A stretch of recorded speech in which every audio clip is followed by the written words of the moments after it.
Hello everyone, welcome back to my YouTube channel. Rajasthan GK की जो हमारी क्वेश्चंस की सीरीज चल रही है उसमें आज का हमारा टॉपिक है राजस्थान की जनजातियां। तो बिना टाइम वेस्ट किए हम डायरेक्ट टॉपिक स्टार्ट करते हैं। चलिए, क्वेश्चन नंबर जो फर्स्ट हमारा है वो है जनजातियां। उसमें जनजातियों की जनसंख्या के आधार पर राजस्थान का भारत में कौन सा स्थान है, कि जितनी जनजातियां हैं उनके आधार पर राजस्थान का भारत में कौन सा स्थान है।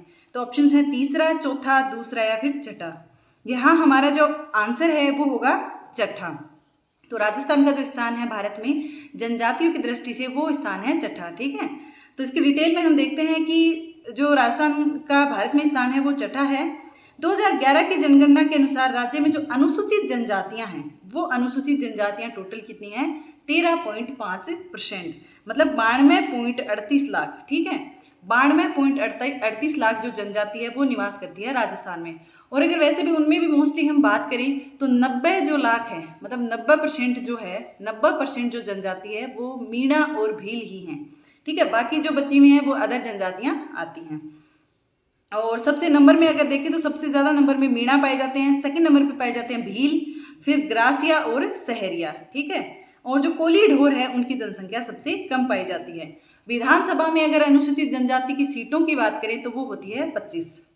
नेक्स्ट हमारा क्वेश्चन है राजस्थान में सर्वाधिक प्रतिशत वाली अनुसूचित जनजाति कौन सी है।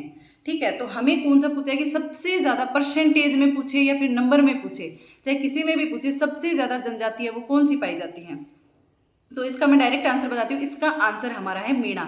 मीणा जनजाति जो है वो परसेंटेज और नंबर दोनों के बेसिस पे ही राजस्थान में सबसे ज़्यादा पाई जाती है। मीणा जो है वो 43.46 लाख इसकी जनसंख्या है। और परसेंटेज में बात करें तो लगभग पूरी जनजातियों का 47% जो है वो सिर्फ मीणा पाए जाते हैं। मीणा जो है वो सबसे ज़्यादा उदयपुर, जयपुर और प्रतापगढ़ जिले के अंदर पाए जाते हैं। ठीक है, नेक्स्ट हमारा क्वेश्चन है राजस्थान में 2011 की जनगणना के अनुसार कौन सी जनजाति जनसंख्या के आधार पर द्वितीय है। जनसंख्या के आधार पर द्वितीय पूछा है, तो मैंने आपको सीक्वेंस बताई थी। तो द्वितीय कौन सी है? भील। फर्स्ट मीणा है, सेकंड हमारी है भील। और फिर पूछा राजस्थान, नेक्स्ट हमारा क्वेश्चन है राजस्थान में अनुसूचित जनजाति जनसंख्या का द्वितीय स्थान पर सर्वाधिक प्रतिशत है। द्वितीय स्थान पर अगर परसेंटेज के बेसिस पे पूछें, जैसे परसेंटेज पे पूछे कि कौन से जिले में सबसे ज़्यादा प्रतिशत में अपने जनजाति पाई जाती है, या फिर एक पूछे डायरेक्ट जनसंख्या किसमें ज़्यादा पाई जाती है, दोनों में फ़र्क है और दोनों के आंकड़े भी अलग अलग हैं। तो अगर हमसे डायरेक्ट, पहले मैं इसका आंसर बताती हूँ, प्रतिशत के आधार पर अगर सेकंड पूछें तो वो हमारा आंसर होगा यहाँ पे डूंगरपुर। लेकिन अब मैं आपको दोनों एक्सप्लेन करती हूँ कि सबसे ज़्यादा नंबर में जनजातियाँ कहाँ पाई जाती हैं। तो वहाँ हमारा आंसर होगा उदयपुर, सेकंड हमारा होगा बांसवाड़ा और थर्ड होगा डूंगरपुर। ये तो हो गए स्थान जनसंख्या के बेसिस पे, उदयपुर, बांसवाड़ा और डूंगरपुर। लेकिन हमें वही प्रतिशत में पूछे तो वो हमारा आंसर बदल जाएगा। हमें क्या है, उदयपुर को आगे से हटा देना है, बांसवाड़ा और डूंगरपुर है वो सीक्वेंस सही है। तो परसेंटेज में देखें तो बांसवाड़ा जो है वो फर्स्ट नंबर पे, फिर सेकंड है डूंगरपुर। और बांसवाड़ा में भी अगर परसेंटेज की बात करें तो 76.38% जो है वो जनजाति पाई जाती है। ठीक है, और उदयपुर में नंबर की बात करें तो उदयपुर में क्योंकि नंबर में सबसे ज़्यादा है वो है 15.25 लाख, वहाँ पे क्या पाई जाती है, जनजातियों का नंबर। और फिर साथ ही साथ में हम बात करते हैं कम की, न्यूनतम की। ये तो हमने पूछी, बता दी अधिकतम की। न्यूनतम में भी वही संख्या और प्रतिशत में अलग अलग जिले जो हैं वो अग्रणी हैं। अगर हम संख्या की बात करें तो सबसे कम जो जनजाति है वो पाई जाती है बीकानेर जिले के अंदर। लेकिन परसेंटेज की, मतलब प्रतिशत में बात करें तो वो नागौर में सबसे कम पाई जाती है, और नागौर में जो है वो है 0.31%। ठीक है, लेकिन फिर परसेंटेज में सेकंड हो गया बीकानेर और थर्ड हो गया चूरू। अब हमारा नेक्स्ट क्वेश्चन है वो है राजस्थान के कौन से जिलों में, अच्छा वो उसमें जो मिनिमम न्यूनतम पूछा है उसमें सीक्वेंस सिर्फ बीकानेर और नागौर की चेंज है। थर्ड नंबर पे हमेशा परसेंटेज हो या नंबर हो, दोनों में चूरू है। अगर नंबर में पूछे तो बीकानेर, फिर नागौर, फिर चूरू, और प्रतिशत में पूछे तो नागौर, फिर बीकानेर और फिर चूरू हमें आंसर करना है। नेक्स्ट हमारा क्वेश्चन है राजस्थान के कौन से जिलों में सर्वाधिक अनुसूचित जाति व अनुसूचित जनजाति पाई जाती है। मतलब एसटी और एससी दोनों की अगर बात करें तो सबसे ज़्यादा कहाँ पाई जाती है। तो अनुसूचित जो जाति है वो सबसे ज़्यादा हमारा यहाँ पे आंसर है वो पाई जाती है जयपुर में, और अनुसूचित जनजाति की अगर बात करें तो वो सबसे ज़्यादा पाई जाती है उदयपुर में। नेक्स्ट हमारा क्वेश्चन है 2011 के अनुसार सर्वाधिक अनुसूचित जनजाति की जनसंख्या वाला जिला कौन सा है। तो हमने अभी बात की कि सर्वाधिक जनजाति पाई जाती है उदयपुर जिले के अंदर। ठीक है, नेक्स्ट हमारा क्वेश्चन है 2001 से 2011 के मध्य राजस्थान के किस जिले में अनुसूचित जनजाति की जनसंख्या में सर्वाधिक दशकीय परिवर्तन अंकित किया गया है, कि सबसे ज़्यादा उस जिले की जो नंबर है उसमें चेंज आया है। ठीक है, 10 सालों में चेंज आया है जनजातियों के मामले में। तो ऑप्शन है नागौर, बांसवाड़ा, जैसलमेर और डूंगरपुर। यहाँ हमारा जो आंसर है वो है नागौर। सर्वाधिक जो दशकीय परिवर्तन है वो आया है हमारा नागौर जिले में। नेक्स्ट हमारा क्वेश्चन है, जनगणना 2011 के अनुसार राजस्थान में अनुसूचित जनजाति की जनसंख्या का प्रतिशत कितना है? तो अनुसूचित जाति है वो उसका प्रतिशत कितना है? मैंने पहले भी आपको बताया, इसका आंसर डायरेक्ट करो 13.5%। ठीक है, ये हमारा पाया जाता है, मतलब एसटी पूछें अगर अपने को ट्राइब पूछें तो, और एससी कास्ट में पूछें तो वो कितनी पाई जाती है? 17.8% पाया जाता है। ठीक है, एसटी पाई जाती है 13.5 और एससी मतलब अनुसूचित जाति अगर पूछे तो 17.8 है। नेक्स्ट हमारा क्वेश्चन है, 2011 की जनगणना के अनुसार 90% से अधिक राजस्थान की कुल जनजातीय जनसंख्या में शामिल है, कि टोटल 90% तो सिर्फ यही जातियां हैं। ऑप्शन है मीणा और भील, मीणा और सहरिया, मीणा और गरासिया, या फिर भील और सहरिया। यहाँ हमारा जो आंसर होगा वो होगा मीणा और भील, क्योंकि मीणा और जो भील है वो ही लगभग 90% में पाए जाते हैं, बाकी 10% है वो अदर जनजातियां पाई जाती हैं। मीणा और जो भील है वो मिलकर कितनी पाई जाती हैं? टोटल 93% में पाई जाती हैं। नेक्स्ट हमारा क्वेश्चन है, भील जनजाति विवाह के अवसर पर मंडप की सजावट किस वृक्ष की पत्तियों से करती है? भील जनजातियों में जब शादी का अवसर होता है तब वो कौन से वृक्ष से सजावट करती है? कौन से वृक्ष की पत्तियों से? ऑप्शन है नीम, आम, अशोक और बबूल। इसका आंसर आप सभी को पता होगा, यहाँ हमारा आंसर होगा आम। तो चलो भील के बारे में थोड़ा सा डिटेल में देख लेते हैं। भील जनजाति जो है अगर उसके नंबर में बात करें तो वो अपने राजस्थान में पाई जाती है 10 लाख, और वैसे बात करें तो दूसरी सबसे बड़ी जनजाति है, क्योंकि फर्स्ट पे हमारी आती है मीणा जनजाति। भील की जो जनसंख्या है वो सबसे ज़्यादा पाई जाती है बांसवाड़ा में, फिर डूंगरपुर और फिर उदयपुर में मिलती है। और इसके अलावा अगर हम बात करें तो भीलों को वन पुत्र कहा गया है। भील जो शादी के टाइम में सजावट आम के वृक्ष से करते हैं, हमने बात कर ली। इसके अलावा फायरे एक क्या है? तो फायरे जब भील रणघोष करते हैं, ठीक है, युद्ध की स्थिति होती है, तब वो क्या करते हैं? फायरे का उच्चारण करते हैं। ये क्वेश्चन भी बहुत बार रिपीट होता है एग्जाम्स में। इसके अलावा इनसे संबंधित एक है भगत पंथ। भगत पंथ की स्थापना किसने करी थी? गोविंद गिरी ने की थी, और वो भीलों से संबंधित एक पंथ था। वो डिटेल में हम दूसरे किसी क्लास में देखेंगे।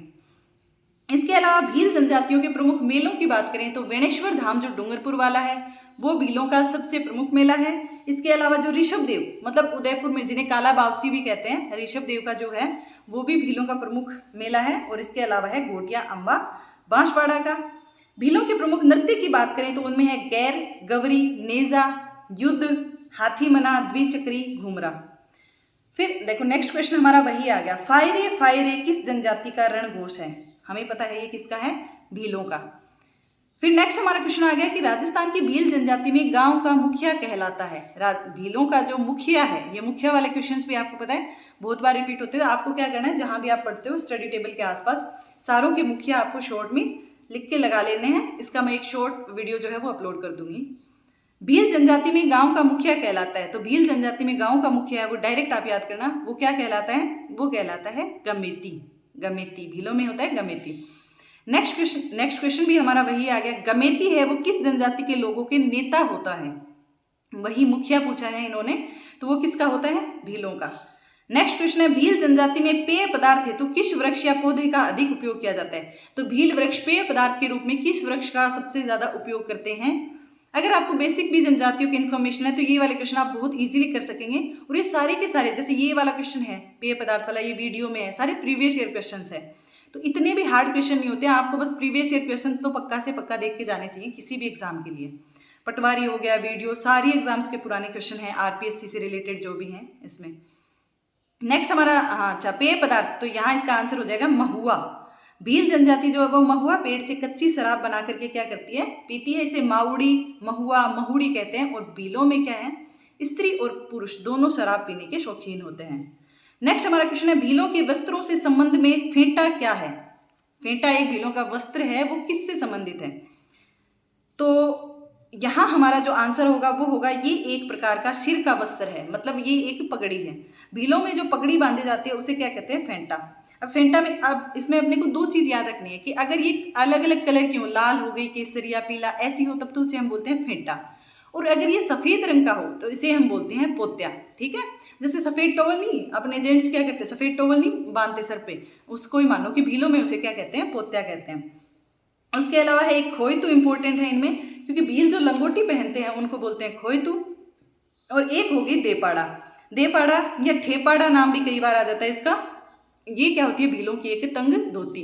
मतलब पाड़ा मतलब जल्दी फटने के चांस होते हैं, क्योंकि जितनी तंग होगी उतनी फटने के चांसेस ज़्यादा होंगे, तो इसे हम तंग धोती को बोलेंगे देपाड़ा। नेक्स्ट हमारा क्वेश्चन भी वही आ गया, एग्रीकल्चर ऑफिसर में आया है। खोयतू वस्त्र संबंधित है, तो खोयतू किससे संबंधित है, यहाँ हमारा आंसर हो जाएगा भील जनजाति से। नेक्स्ट क्वेश्चन है, भील जनजाति के पुरुष कमर पर जो वस्त्र लपेटा करते हैं उसे क्या कहते हैं। तो कमर पर मतलब यहाँ इन्होंने पूछा है लंगोटी का, तो ऑप्शन है कच्छाबू, जामा, पोत्या या खोयतू। तो यहाँ हमारा आंसर क्या होगा, खोयतू। नेक्स्ट हमारा क्वेश्चन है, देपाड़ा क्या है।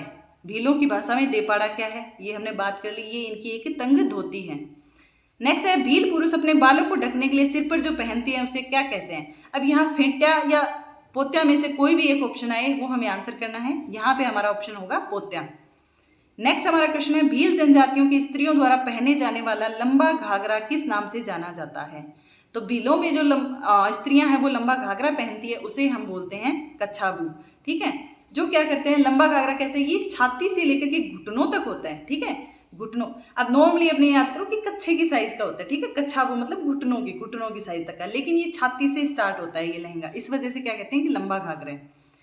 नेक्स्ट क्वेश्चन भी रिपीट में यही है, भील जनजाति में कच्छाबू कौन पहनता है। तो कच्छाबू कौन पहनते हैं, महिलाएं पहनती हैं। नेक्स्ट क्वेश्चन आगे, भील जनजाति द्वारा पहाड़ी ढालों पर की जाने वाली स्थानांतरित कृषि कहलाती है। तो भील जनजाति, अच्छा ठीक है, भील जनजाति की अपन कृषि की बात करें तो भील जनजाति दो तरीके की कृषि करती है। इसमें एक होती है दजिया, एक होती है चिमाता। अब अपने को क्या याद करना कि एक तो पहाड़ी ढालों पे होती है और एक होती है मैदानों के अंदर। तो कैसे याद रहेगी कि जैसे मैदान है, दय आता है ना इसमें, तो दजिया, मैदान में क्या होगी, दजिया। इसके अलावा दूसरी हो गई चिमाता। चिमाता को हम कैसे याद करेंगे कि चोटी से संबंधित करके हमें याद करना है कि जो चोटी से संबंधित हो, मतलब पहाड़ों से संबंधित हो। तो यहाँ हमारा क्या पूछा था क्वेश्चन, भील जनजाति द्वारा पहाड़ी ढालों पर की जाने वाली स्थानांतरित कृषि कहलाती है। तो पहाड़ी ढालों की बात की तो यहाँ हमारा आंसर हो जाएगा चिमाता, और दजिया हो गई मैदानों में। नेक्स्ट हमारा क्वेश्चन है, मक्का राजस्थान की किस जनजाति का मुख्य भोजन है। ऑप्शन है सहरिया, मीणा, सांसी या भील। तो ये मक्का जो है ये है भीलों का मुख्य भोजन। भील जो है वो मक्का की रोटी और प्याज की सब्जी जो है वो खाना पसंद करते हैं। नेक्स्ट हमारा क्वेश्चन है, भोमट है। तो भोमट एक क्षेत्र है, अगर आपने ज्योग्राफी में नॉर्मल पढ़ा है तो भोमट क्या एक क्षेत्र है, वो कहाँ के आसपास का है, जैसे सिरोही है, उदयपुर, सलूम्बर, डूंगरपुर, बांसवाड़ा, ये जो एरिया, इस क्षेत्र को अपन भोमट कहते हैं। लेकिन यहाँ हमारे ऑप्शंस क्या हैं, ऑप्शन नंबर ए है मेवाड़ में भील आबादी वाला क्षेत्र, सेकंड है भीलों का सरदार, थर्ड है मिट्टी का एक प्रकार, और फोर्थ है भीलों की जागृति के लिए एक संगठन। तो यहाँ हमारा जो आंसर होगा वो होगा मेवाड़ में भील आबादी वाला क्षेत्र। ठीक है, इस एरिया में भील ज़्यादा पाए जाते हैं, उस एरिया को हम बोलते हैं भोमट। नेक्स्ट क्वेश्चन है, पाल किसे कहते हैं। तो पाल किसे कहते हैं, तो भीलों की जो बस्ती है, ठीक है, बस्ती को पाल कहते हैं। अब इसमें मैं नॉर्मल बेसिक आपको बताती हूँ कि जो भीलों के घर है ना, घर को तो बोलते हैं कू या टापरा। फिर उनके 3-4 घर का अगर समूह है, 3-4 घर का समूह, तो उसे बोलते हैं फला। और अगर उससे भी 3-4 फला का ग्रुप है तो उसे बोलते हैं पाल। तो हमें क्वेश्चन क्या पूछा है कि पाल किसे कहते हैं, हमारा आंसर हो गया भीलों की एक बस्ती को कहते हैं पाल। ठीक है, मुख्य इनका गमेती होता है। नेक्स्ट क्वेश्चन भी वही आ गया, कू संबंधित है। तो कू क्या है, भील जनजाति का घर है, उसे कू या टापरा दोनों कह सकते हैं। नेक्स्ट है, भीलों में छेड़ा पाड़ना क्या है। तो छेड़ा पाड़ना क्या है, अपने जो डिवोर्स या तलाक बोलते हैं भीलों में वही होता है छेड़ा पाड़ना। इसमें क्या करते हैं, पति अपनी पत्नी का जो दुपट्टा है उसका थोड़ा पोर्शन फाड़ देता है, मतलब थोड़ा उसको फाड़ देता है और उसे तलाक दे देता है, इसे ही कहते हैं छेड़ा फाड़ना। नेक्स्ट क्वेश्चन है, राजस्थान में उंदरिया पंथ किससे संबंधित है। तो उंदरिया पंथ किससे संबंधित है, ये भी अपना भीलों से संबंधित एक पंथ है। फिर है जो कि जयसमंद झील के आसपास के जो भील हैं उनमें ये प्रचलित है। नेक्स्ट हमारा क्वेश्चन है, भीलों के कमरे के बाहर स्थित बरामदे या गैलरी को कहा जाता है। भीलों के जो कमरे के बाहर बरामदा होता है उसे क्या कहते हैं। एक्चुअली में ये जो ऑप्शन है इन्हें देख के मैंने ऐसे रिलेट करके याद किया कि जो कमरा और बरामदा है उसके बीच के स्थान को क्या कहते हैं। ऑप्शन हैं पाल, कू, बोलावा या दहलिया। अब अपने नॉर्मल राजस्थानी भाषा में क्या कहते हैं कि कमरे से बाहर निकलते हैं बरामदे में, तो जो बीच का होता है जहाँ पे गेट लगा होता है उस एरिया को अपन कहते हैं देड़ी, देड़ी पार करना, ठीक है। तो यहाँ पे भीलों में भी वही है, इसको क्या कहते हैं ढाड़िया या फिर दहलिया भी इसको कहते हैं, देड़ी है ये अपनी। ये भीलों के घर के बरामदा, बाहर का बरामदा कहते हैं, कमरे से निकलते हैं वहां से। और उसके अलावा एक बोलावा को याद रखना कि बोलावा जो है वो क्या है, भीलों में जो मार्गदर्शन करने का काम करता है, सबसे जो अग्रिम भील होता है, जो मार्गदर्शन का काम होता है, उसे कहते हैं बोलावा। नेक्स्ट क्वेश्चन है, भीलों द्वारा लड़की के विवाह के समय घर की दीवार पर बनाए जाने वाले लोक देवी के चित्र को क्या कहा जाता है। लड़की का जब विवाह किया जाता है तो दीवार पे एक चित्र बनाया जाता है, उस चित्र को क्या कहा जाता है। ऑप्शन है मांडना, भराड़ी, तहनिशा या फड़। तो यहाँ जो क्या है, भराड़ी, भराड़ी इनकी एक देवी है, उस देवी का चित्र ये बनाते हैं दीवारों पर। और ये भी मेन कुशलगढ़ जो बांसवाड़ा है उस तरफ ये ज़्यादा फेमस है। नेक्स्ट हमारा क्वेश्चन है गरासिया। अब हम आगे भीलों से गरासिया में, गरासिया जनजाति के गांव के मुखिया को किस नाम से जाना जाता है। गरासिया का मुखिया कौन है। ऑप्शन है घोर, गमेती, कोतवाड़ और सहलोत। यहाँ हमारा आंसर होगा सहलोत। अब देखो आपको एक चीज़ याद करने की, अपने एक तो गरासिया जनजाति है और एक सहरिया जनजाति है। इन दोनों में आपको क्या ध्यान में रखना है कि सहरिया नाम से अपने को क्या लगेगा, सहरिया से सहलोत, सहलोत सिरोही, लेकिन हमें ये दोनों चीज़ याद करनी है गरासिया के साथ में। गरासिया जो है वो सिरोही एरिया में पाए जाते हैं और उनके मुखिया को कहा जाता है सहलोत, ठीक है। सह से सह याद नहीं रखना है, अपोजिट याद रखना है, गरासिया में ये याद रखना है हमें। तो यहाँ हमारे गरासिया का मुखिया कौन हो गया, सहलोत। भील और मीणा के बाद में जो गरासिया है वो अपने राजस्थान की तीसरी सबसे बड़ी जनजाति है और ये अपने सिरोही का जो एरिया है, आबू रोड है, पिंडवाड़ा तहसील है वहाँ पे, इसके अलावा पाली तहसील की जो पाली की जो तहसील है बाली, वहाँ पे पाया जाता है, और कोटड़ा और गोगुंदा उदयपुर में। गरासिया वाले जो गांव है उनको भी पाल कहा जाता है और घर को ये लोग क्या कहते हैं, घेर, ठीक है, घर को कहते हैं घेर। मुखिया सहलोत हो गया। इसके अलावा नेक्स्ट क्वेश्चन है, कौन सा विवाह गरासिया जाति में प्रचलित नहीं है। ऑप्शन है पहरावना, ताड़ना, मोरबंदिया या फिर लाली मोरिया। तो यहाँ हमारा ऑप्शन है डी, लाली मोरिया, क्योंकि जो लाली मोरिया, मोरिया मीणा, ठीक है, मोरिया से अपने को याद रखना है मीणा, वो वाला मोरिया, लाली मोरिया साथ में, ये मीणाओं का विवाह है। जबकि जो पहरावना, ताड़ना और मोर बांदिया हैं, तीनों की तीनों ये क्या है, गरासिया के विवाह हैं। अब जैसे मोर बांधिया तो इनमें क्या हो गया, जैसे अपने हिंदुओं में ब्रह्म विवाह होता है वैसा ही होता है। पहरावना में क्या होता है कि ब्राह्मण की अनुपस्थिति होती है, लेकिन नाम मात्र की, मतलब कोई भी और फेरे करवा देता है, वहाँ पे ब्राह्मण नहीं होता, परावनी टाइप करा देते हैं मतलब। और लास्ट हमारा है ताड़ना विवाह। अब ताड़ना में तो बिल्कुल ही ताड़ देते हैं कि इसमें ना सगाई होती, ना चौरी होती, ना फेरों की रस्म होती। इसमें क्या होता है कि लड़का लड़की आपस में खुद को पसंद कर लेते हैं और पसंद करने के बाद में वो घर वालों को बताते हैं, तो घर वाले क्या करते हैं कि वधू पक्ष को कुछ मूल्य दे देते हैं और फिर वर वाले उस लड़की को ले जाते हैं। और एक अपने को ये क्वेश्चन भी बहुत बार आता है कि वधू पक्ष को जो ये मूल्य देते हैं वर पक्ष वाले, उसे क्या कहते हैं, तो उसे हम कहते हैं दापा, वधू का मूल्य, ठीक है। इसके अलावा नेक्स्ट हमारा क्वेश्चन है कि, अच्छा क्वेश्चन भी नेक्स्ट वही आ गया, भील गरासिया जनजाति में दापा का क्या अर्थ है। तो ये हमारा क्या हो जाएगा कि कन्या पक्ष के द्वारा वर पक्ष से कन्या के बदले में जो धनराशि ली जाती है उसे कहते हैं दापा। नेक्स्ट हमारा क्वेश्चन है, मोर बांधिया, पहरावना और ताड़ना विवाह किससे संबंधित है। तो ये हमने अभी बात की गरासिया से। नेक्स्ट है हेलरू संस्था संबंधित है। तो हेलरू संस्था किससे संबंधित है, तो ये भी हमारी गरासिया जनजाति है, उसकी एक सामाजिक सहकारी संस्था है, ठीक है। और इसकी डिटेल में अगर हम थोड़ा देखें तो ये इनकी एक जनजाति से संबंधित संस्था है। और फिर उसकी बात करें, गरासियों में सामूहिक जो खेती है उसको कहते हैं हारी बावरी, ठीक है, समूह में खेती करते हैं उसको कहते हैं हारी बावरी। इसके अलावा मोतीलाल जो तेजावत है उन्होंने क्या चलाया था, एकी आंदोलन, जो भील और गरासिया दोनों को एकता के सूत्र में बांधा था इन्होंने। हाँ, और एक जो माउंट आबू में नक्की झील है, जो सबसे हमारे राजस्थान की सबसे ऊंची झील मानी जाती है नक्की झील, उनको ये अपना पवित्र स्थान मानते हैं। जैसे अपने नॉर्मली सब हरिद्वार जाते हैं, वैसे गरासियों के क्या करते हैं कि नक्की झील में अपने पूर्वजों की अस्थियों को बहा कर आते हैं। और गरासियों का मुख्य व्यवसाय कृषि और पशुपालन है। नेक्स्ट क्वेश्चन है, ये पटवारी में पूछा हुआ है, हारी बावरी कृषि का रूप किस जनजाति का है। हारी बावरी जो कृषि का रूप है वो किस जनजाति का है, तो यहाँ हमारा आंसर होगा गरासिया। हमने बात कर ली इसकी, सामूहिक रूप से कृषि करते हैं उसे कहते हैं हारी बावरी। नेक्स्ट क्वेश्चन है, कर्नल टोड के अनुसार मीणाओं का मूल निवास स्थान कहाँ था। अब चलिए मीणाओं की बात, तो मीणाओं का मूल निवास स्थान कहाँ था कर्नल टोड के अनुसार। यहाँ हमारा आंसर जो है वो होगा काली खो पर्वतमाला। आपको क्या करना है, शॉर्ट में लिख सकते हो मीणाओं का मूल निवास स्थान कर्नल टोड के अनुसार फिर सामने उसका आंसर लिख लिया। ऐसे कर करके अगर आप पेन और कॉपी लेके बैठोगे तो आपके पास बहुत सारे प्रीवियस क्वेश्चंस जो है वो रेडी हो जाएंगे और आपको याद भी हो जाएंगे। उसके बाद में आप क्या वीडियो को कभी भी कुछ भी कर रहे हैं तब आप चला के छोड़ सकते हैं, साथ साथ में क्वेश्चन सुन सकते हैं, तो आपको ज़्यादा से ज़्यादा याद हो जाएंगे। तो मीणाओं का मूल निवास स्थान क्या हो गया? कालीखो पर्वतमाला, जो कहाँ है? जो क्या है, अपने अजमेर से लेकर के आगरा तक इसका विस्तार होता है। नेक्स्ट क्वेश्चन है, मत्स्य पुराण में किस जनजाति का उल्लेख है? मत्स्य पुराण में अगर हम बात करें तो कौन सी जनजाति का है? तो मत्स्य के नाम से पता लग रहा है इसमें है मीणाओं का, क्योंकि मीणा मतलब मीन और मीन मतलब है मछली, मछली हो गया मत्स्य। इनके एक धर्म गुरु हैं जैन मुनि मगन सागर। जैन मुनि जो मगन सागर है वो उन्होंने क्या लिखा था? मीणा पुराण, और उसमें मीणा जनजाति का उन्होंने उल्लेख किया था और उन्हें मत्स्य का अवतार माना गया है।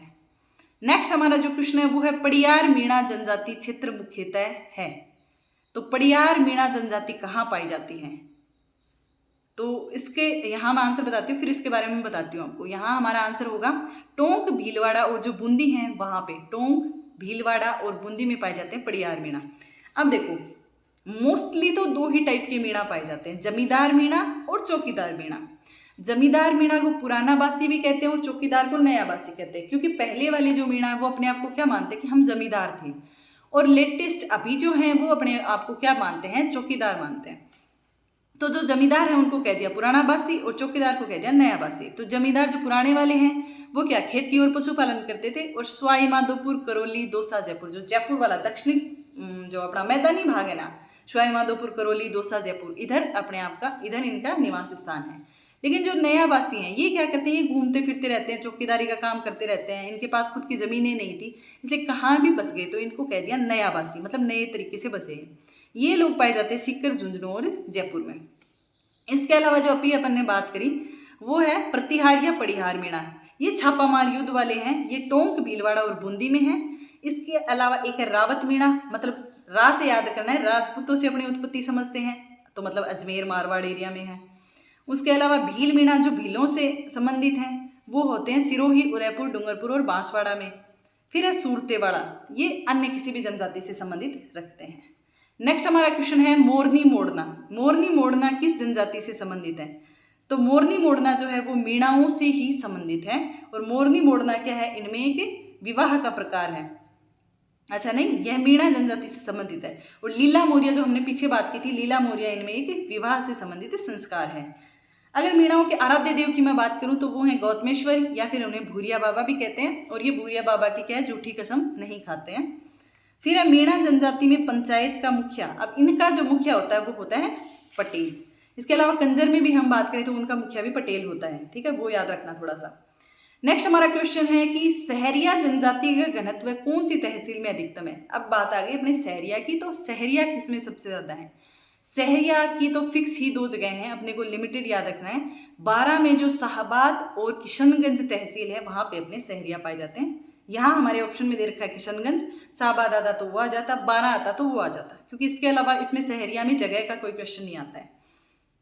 फिर इसके बाद में नेक्स्ट बात करें, हाँ वही क्वेश्चन है कि शाहबाद और किशनगंज में कौन सी जनजाति निवास करती है? सहरिया। वापस वही सेकंड ग्रेड में, ये क्या है अपने सेकंड ग्रेड, कलर ग्रेड, बहुत एग्जाम्स में क्वेश्चन रिपीट है। सहरिया जनजाति किस क्षेत्र में केंद्रित है? तो 12 जिले के शाहबाद और किशनगंज में।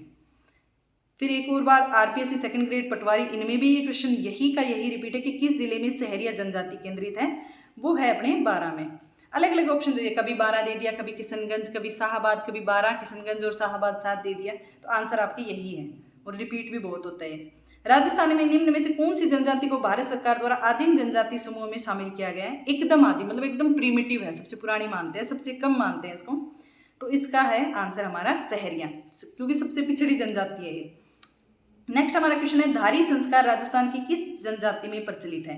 धारी संस्कार, पहले धारी संस्कार के बारे में सुनो। धारी संस्कार क्या है कि जैसे किसी इंसान की मृत्यु हुई और उसको जलाते हैं तो उसकी जो राख बची होती है उसे क्या है 3 दिन तक उसे छेड़ते नहीं है, फिर देखते हैं कि वहाँ पे कैसे कैसे निशान, मतलब मैं ऐसे याद रखती हूँ कि कैसी धारियाँ बढ़ी हैं, उस हिसाब से वो डिसाइड करते हैं कि इसका पुनर्जन्म किस रूप में हुआ है, ठीक है, उसे ही कहते हैं धारी संस्कार। तो यही किस में प्रचलित है? ये होता है सहरियों में। और जैसे वो तीसरे दिन देख लेते हैं उसके बाद में ये जो अस्थियाँ हैं उन्हें सीताबाड़ी जो 12 में है, इनका जो प्रमुख स्थल है, वहाँ बाणगंगा में इनका अस्थि विसर्जन कर दिया जाता है। नेक्स्ट क्वेश्चन है सीताबाड़ी मेला मुख्यतः कौन सी जनजाति से संबंधित है? तो ये हमें पता चल गया, सहरिया से। और सीताबाड़ी मेला कहाँ भरता है? बारा के केलवाड़ा गांव में। सहरिया जनजाति का ये कुंभ भी कहलाता है सीताबाड़ी मेला। नेक्स्ट हमारा क्वेश्चन है राजस्थानी संस्कृति में खपटा क्या है? तो खपटा क्या है? मिट्टी का एक बर्तन है, सहरिया पुरुषों का साफा है, देवी देवताओं की मूर्ति है, या फिर मेहंदी से भरा हथेली का चिन्ह। तो ये सहरिया पुरुषों का साफा है। ठीक है। नेक्स्ट हमारा क्वेश्चन है राजस्थान की सहरिया जनजाति के बारे में सही नहीं है। तो 4 ऑप्शन दे रखे हैं कि एक तो इनके मुखिया को तपाड़ा कहा जाता है। तो पहली बात तो हमारा यही गलत हो गया, क्योंकि सहरिया में कहते हैं सहरोड़, सहरिया में क्या कहते हैं? सहरोड़। तो 3 ऑप्शन सही हैं, वो मैं आपको बता देती हूँ कि ये देवी देवताओं की पूजा करते हैं, लेकिन इनके इष्ट देवता जो है वो है भैरू बारानी। इसके अलावा ये शाहबाद किशनगंज तहसील तक सीमित होते हैं, और चौहान और डोडिया जैसे इनके गोत्र होते हैं जो इनकी राजपूतों से मेल खाते हैं। नेक्स्ट हमारी होगी डामोर जनजाति का निवास स्थान। डामोर का तो सबको एकदम कंठस्थ होगा कि डामोर का डूंगरपुर की शिमलवाड़ा तहसील में पाए जाते हैं। ठीक है, डूंगरपुर की शिमलवाड़ा तहसील में पाए जाते हैं। अब डामोर जनजाति के मुखिया की अगर हम बात करें तो उन्हें हम कहते हैं मुखी। ठीक है, ये मैं साथ में लिख लेती हूँ क्योंकि मैं अपने शॉर्ट नोट भी साथ साथ में बनाती रहती हूँ। तो डामोर जनजाति जो है उनको हम बोलते हैं मुखी। ठीक है, तो आप भी साथ साथ में कुछ ऐसा पॉइंट की जो आपको कंफ्यूज करे, जैसे इन सब के मुखिया हैं वो आप एक शॉर्ट नोट के रूप में लिख सकते हैं। नेक्स्ट क्वेश्चन हो गया डामोर जाति सबसे ज़्यादा कहाँ पाई जाती है? तो वही डूंगरपुर और बांसवाड़ा। डामोर का मेन व्यवसाय क्या है? मोस्टली किसी की भी बात करो इनका व्यवसाय होता है खेती करना, तो इनका भी है खेती करना, चावल और मक्का की ये खेती करते हैं। नेक्स्ट क्वेश्चन है छेला बावसी और ग्यारस की रेवड़ी राजस्थान की किस जनजाति के मेले हैं? ये हमारी डामोर जनजाति के हैं। छेला बावजी का जो मेला है वो तो गुजरात के पंचमहल में लगता है। ग्यारस की रेवाड़ी मेला है वो डूंगरपुर में लगता है। नेक्स्ट क्वेश्चन है सांसी जनजाति का कि ये कहाँ पाए जाते हैं? सांसी जनजाति अपने सूरजमल जाट के मतलब भरतपुर में पाई जाती हैं। इसके अलावा इनकी उत्पत्ति सांसमल नामक व्यक्ति से मानी जाती है। भरतपुर और अजमेर में सबसे ज़्यादा होते हैं। और मेन इनका क्वेश्चन आता है बीजा और माला। बीजा माला क्या है? इनकी 2 उपजातियां हैं। नेक्स्ट क्वेश्चन वही आया है, बीजा और माला किसकी शाखाएं हैं? तो वो है सांसी की। नेक्स्ट में 2 कथन दे रखे हैं, आपको बताना है कौन सा कथन सत्य है या दोनों सही है। सांसी एक घुमंतु जनजाति है जो मुख्यतः भरतपुर में पाई जाती है, बिल्कुल करेक्ट है। और बीजा और माला इनकी 2 उपजातियां हैं, वो भी हमारा सही है, तो दोनों कथन सही हैं। नेक्स्ट क्वेश्चन, नेक्स्ट में भी 2 कथन दे रखे हैं। ठीक है, राजस्थान में कंजर जनजाति सबसे ज्यादा कोटा बूंदी, कंजर की बात चली, कोटा बूंदी बारा झालावाड़ मतलब जो हाड़ौती प्रदेश है वहां पाई जाती है, तो ये हमारा बिल्कुल करेक्ट है। कंजर जो है वो हाड़ौती में पाए जाते हैं। नेक्स्ट पॉइंट है कंजर जनजाति में परिवार के मुखिया को कोतवाल के नाम से जाना जाता है, तो ये हमारा गलत है क्योंकि कोतवाल इनको नहीं जाता। कोतवाल किसको जाना जाता है? गरासिया को जाना जाता है। कंजर के बारे में शॉर्ट में बताऊं तो इनकी उत्पत्ति कानन चर से हुई है, मतलब कानन मतलब जंगल में। इसके अलावा कोटा बूंदी बारा झालावाड़ मतलब हाड़ौती में पाए जाते हैं। मुखिया कंजरों का भी मुखिया क्या अपन ने बात की थी पीछे, पटेल, और मीणा का भी पटेल। इसके अलावा इनकी कुल देवी जो है वो है जोगणिया माता, आराध्य देवी है चौथ माता, और हाकिम राजा का प्याला पी के कभी झूठ नहीं बोलते। नेक्स्ट क्वेश्चन है हाकिम राजा का प्याला पीकर किस बात की कसम खाई जाती है? तो वो हमने बात की सत्य की, ये कसम सत्य बोलने की कसम खाते हैं। नेक्स्ट क्वेश्चन है कथोड़ी जनजाति मुख्यतः किस जिले में पाई जाती है? तो कथोड़ी जनजाति कहाँ पाई जाती है? उदयपुर में सबसे ज्यादा पाई जाती है। और खैर वृक्ष से कत्था प्राप्त करते हैं इसलिए इन्हें कथोड़ी जाति कहा जाता है। इनके मुखिया को कहा जाता है नायक, कथोड़ी को कहा जाता है नायक। नेक्स्ट क्वेश्चन है भेड़ बकरी व ऊंटों का पालन पोषण करने वाली जाति, सबको पता है क्या होती है? रेबारी, और बाबू जी की ये पूजा करते हैं। ठीक है, क्योंकि ऊंटों का पालन पोषण करने वाले हैं। किस जाति के लोग चोरी करने निकलने से पहले भैंसासुर की फड़ की पूजा का शगुन करते हैं? मतलब चोरी करने जाते हैं फिर भी देवता की पूजा करके जाते हैं भैंसासुर की। तो ये कौन से हैं? ये हैं बावरी, जिनको अपने देसी भाषा में बावरिया बोलते हैं, वो बावरी भैंसासुर की पूजा करके चोरी करने निकलते हैं। नेक्स्ट क्वेश्चन है विश्व आदिवासी दिवस मनाया जाता है। ये दिवस जो है वो कल मनाया जाता है, मतलब 7 अगस्त को मनाया जाता है, ये भी याद रखना। कई बार ये बहुत बेसिक क्वेश्चन पूछ लेते हैं कि कौन सा दिवस कब मनाया जाता है। तो 9 अगस्त को मनाया जाता है। 9 अगस्त को विश्व आदिवासी दिवस मनाया जाता है। नेक्स्ट हमारा क्वेश्चन है मारवाड़ क्षेत्रीय जनजाति विकास बोर्ड का मुख्यालय स्थापित किया जाना प्रस्तावित है। ये 2021 में है, अभी ये बन भी गया है। इसको शॉर्ट में माडा भी कहते हैं, MADA। ठीक है, मारवाड़ क्षेत्रीय जनजाति विकास बोर्ड, ये कहाँ है? तो मारवाड़ है, मतलब ये हमारा होगा जोधपुर में। नेक्स्ट हमारी सूची मिलान का क्वेश्चन है गरासिया, डामोर, सहरिया और सांसी, इनकी जगह का मिलान है। तो यहाँ मैं डायरेक्ट आपको सही बताती हूँ कि जो ग्रासिया हैं वो पाए जाते हैं आबू रोड, मतलब ग्रासिया मतलब सिरोही, तो आबू रोड। डामोर के सामने दे रखा है सीमलवाड़ा, तो ये भी बिल्कुल करेक्ट है क्योंकि डूंगरपुर की सीमलवाड़ा तहसील में पाए जाते हैं। फिर है सांसी भरतपुर, हमने बात की थी सूरजमल के, यहाँ सांसी पाए जाते हैं, सूरजमल से सांसी, ठीक है। सांसी पाए जाते हैं भरतपुर में, बिल्कुल करेक्ट है। सहरिया पाए जाते हैं किशनगंज में, तो ये भी बिल्कुल आमने सामने करेक्ट दे रखे हैं इन्होंने। सहरिया जो है वो किशनगंज 12 में पाए जाते हैं। शाहाबाद भी आ सकता था। नेक्स्ट एक लास्ट है हमारा सूची मिलान का ही क्वेश्चन है, सहरिया, ग्रासिया, डामोर और मीणा। मीणा के सामने इन्होंने दे रखा है जयपुर और दौसा, तो ये बिल्कुल सही है, मीणा जयपुर में और दौसा में पाए जाते हैं।